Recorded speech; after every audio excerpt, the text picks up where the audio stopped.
All right. How do I do cameras? I'm dirty. I've been out here sweating. I've been painting. I don't care. Motorcycles do equal fun, and I'm not changing my shirt. Sure, go to TheGardenSnake.com and get yourself a motorcycle equals fun shirt. Now we're gonna work on this thing today. It's been a minute. We're gonna fix a major problem with the CRF300L, something that I'm super shocked that has not been recalled on it, and that is this kickstand, which is hilariously too short. Honda, what the hell? The bike leans absurdly far over, and in fact could be tipped over incredibly easy.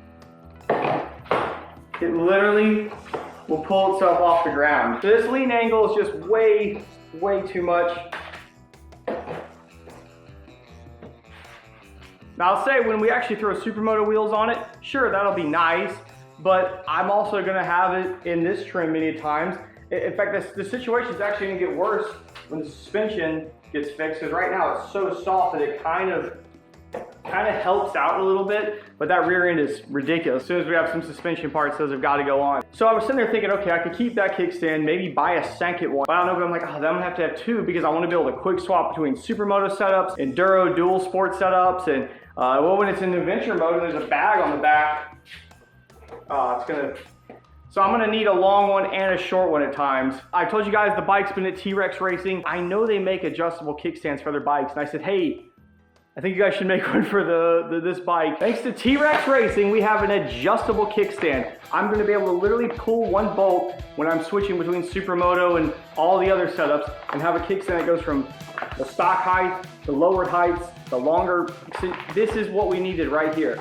It's kind of crazy that we had to go to the aftermarket world to get something that should have come factory. It's kind of ridiculous. Honda, you're a big brand. I'm sort of confused on how they designed such a garbage kickstand, but we're gonna do that. Also, so this is your frame, your pegs, this is your kickstand, right? There's a little sensor in here that tells the bike when the kickstand is up and down. I know this is very realistic and probably freaking you out how good I am as an artist. Try to contain yourself. We're gonna disable this switch right here that tells the bike that the kickstand is down. In fact, we're gonna basically rig it in a way that the bike permanently thinks the kickstand is up. The reasoning that you might wanna do that is when you're going traversing over the off-road terrain, popping off little jumps, off-roady things, the kickstand can pop slightly, come down, and this actually will cause the engine to stall out for a second, because as a safety feature, if the bike is in gear and the kickstand is down, it'll turn the engine off. This is a good idea, but yeah, I've had it already on this bike where the front end comes down kind of abruptly off-road, or you hit a good bump, the bike goes, and you'll hear it's a very audible noise, it goes, and it's not good.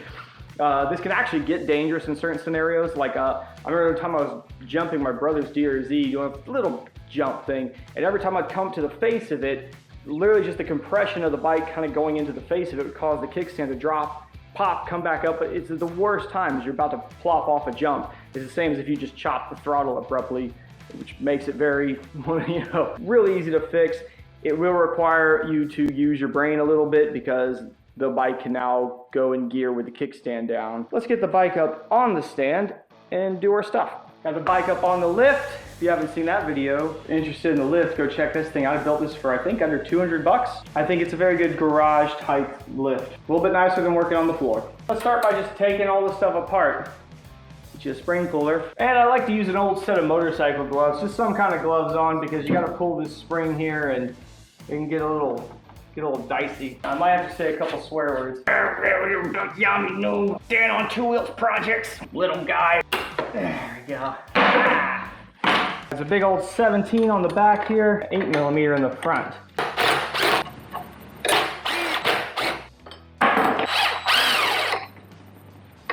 So you see the sensor itself also kind of built into the bolt, and it's got this piece here that spins, and that must tell the computer, an on or off switch. So if you're gonna leave the sensor on, I mean, you just leave this part alone and you bolt your new one on. If you're gonna remove the sensor, you could just reuse this whole piece and we'll just trim the wire uphill from here, which I'll show you in a second. You could just leave the rest of this in here just so that you have the correct spacing and all that. Or if you're like me, and you were a Honda tech at one point, no doubt, I have a silly amount of random bolts and nuts and whatnot. Actually, this is the nut that came off the kickstand. So I found this bolt, had to cut it down slightly. But this is, I know this is off something. It actually looks like it might be a triple bolt, but it's a good stainless steel bolt. And if you see here, here's the key thing. If you're going to do this, if you're going to replace it just with your own bolt to get rid of all of it, you need to make sure it has enough of what's called a shank area in here. That's the sort of fat, smooth part that doesn't have any threads.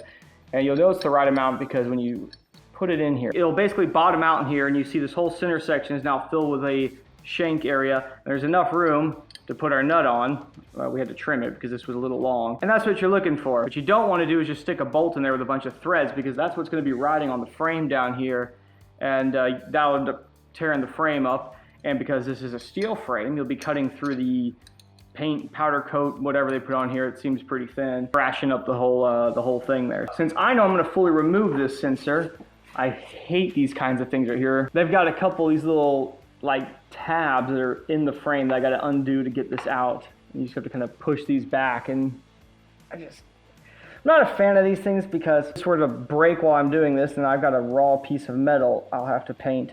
I actually do have a spray paint can already, which is this code paint, and I think if you're going to buy a bike like this, especially one of these that's got a steel frame, you may want to consider doing that. I'm just going to try to undo it just as little as I can.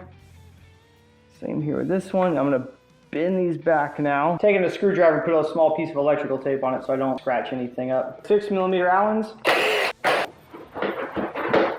So the wiring seems to be going somewhere right in here. I can see there's a couple little dingies, so I'm going to pop this panel off. You got a little push pin right here. You just push the center in. Pull it out. When you go to put these back in, you just set it in the other direction. And you click it in.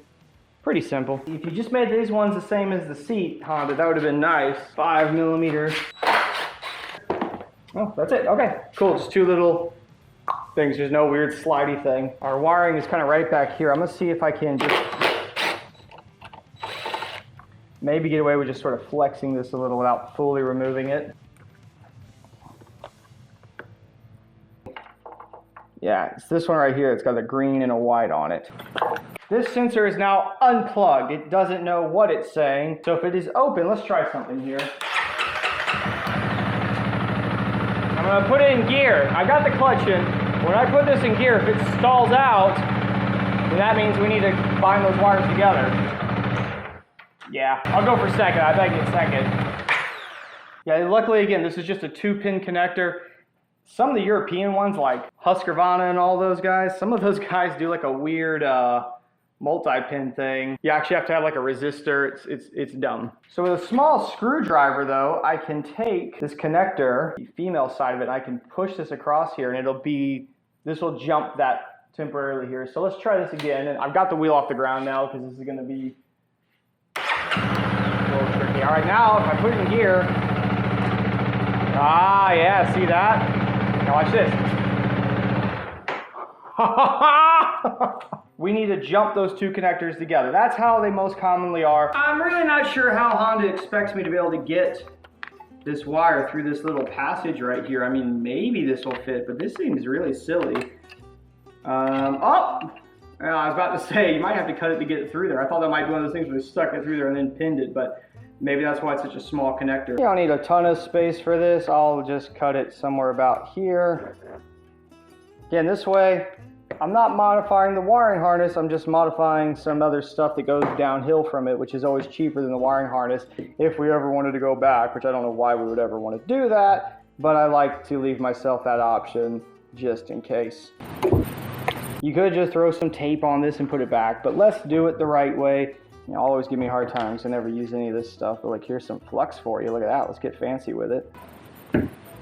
Heat it from the back side. See, what happens when you do it like this though is you're making it basically suck down into the wires, pulling all this solder into it. I know this camera sucks for this. We'll have our better camera will be here in like one more day, I want to say, people. So this should be the last video.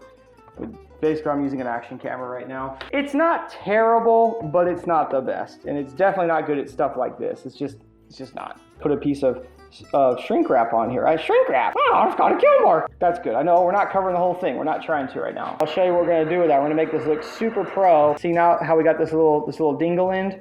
So we're gonna fold that guy over. So we folded that over, and now, see what we've done there? We will plug our little wire back in here. The bike back up.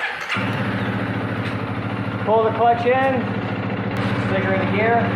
Oh yeah, look at that. The wheel's even spinning down there. Look at that. It assumes the kickstand is just up all the time now. Kind of slip these two into each other, all right. There we go. You can't do that. You have to do it with a Honda approved torque wrench. Old kickstand, new kickstand. I'd say the new one is a pinch heavier because, well, it's obviously a telescoping multiple point kickstand. It's got a fatter foot than the stock one, so that's always good. This is where the other kickstand was, and I'll just go ahead. I wiped off the grease that was on it so I can add more grease.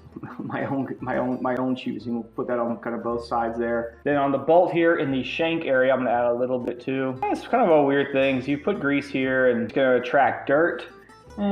Maybe, but the manufacturer does it, so I guess I'll just follow suit and do it as well. Yeah, sometimes these things can be a real juggling act trying to get like 3-4 different things, but here, especially since we removed the sensor, super simple. We're just gonna slip this guy up in here, and we're gonna turn this thing until it bottoms out. 14, you don't really gotta crank these, you just gotta, you know, sort of snug them up. You crank it, you can pinch the two together. We're not really trying to do that, we're just trying to just snug that down, and then we'll secure it from the back side. There we go. It's got a little bit of movement in there. I mean, that's how these things are. You can wipe off the excess grease, of course. Put on our old motorcycle gloves so we can put the spring on, or springs in this case. Oh yeah, you know, that's actually not as bad with the two.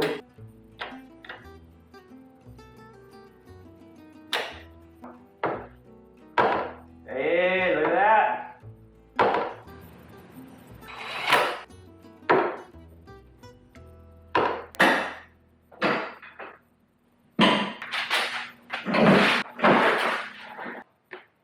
That's in the highest setting. I was actually one up from it. Oh, I'm gonna go put my kickstand down. That's what it should do, Honda. Let's see if I can make the back end do what I was doing before. I basically took it, held the bar straight, and then just let go of it. Alright, seems like it's a success. The bike is now at the proper leaning angle. It's really silly that we had to modify that to make that work, but there it is. And I trust it, I'll stand on it there, look at that. I mean, it's retractable inside of itself, but the inner part is threaded. It's a pretty heavy duty, long stainless bolt with another nut on the end of it. I mean, look, I'm not worried about it, y'all. There's the entire body of the, here's full weight of the bike on it. I bet you the sheer point of that bolt's, it's fine. You know, speaking of longer kickstands, there's a longer version of this video over on Patreon. Ooh, see where the segues there. They come out earlier, ad-free, uncensored, blah, blah, blah. There's a lot of stuff, and you get to come talk to me in the Discord with my talkie chats. I'll be in there in just a minute. I'm about to be done with this. I'm gonna drink a beer and talk to my boys in there. Maybe we'll play some golf with friends. So if you want to join that, you can do it for as minimum as $1 a month, and we really do appreciate it because it's what keeps this going. I think next we're gonna install the skid plate. I got some crash bars, some axle sliders. I got a good bit of stuff from T-Rex. I got some stuff that I don't even know that they were making for the bike. It's not even a thing yet. But anyway, big thanks to T-Rex Racing. Check them out, link in the description. They hooked me up with all this stuff. Be sure to go check out their website to get the appropriate kickstand. Whew, it is so hot. I waited till it was evening to do this video. It's like nighttime outside. I will see y'all in the next video. And yeah.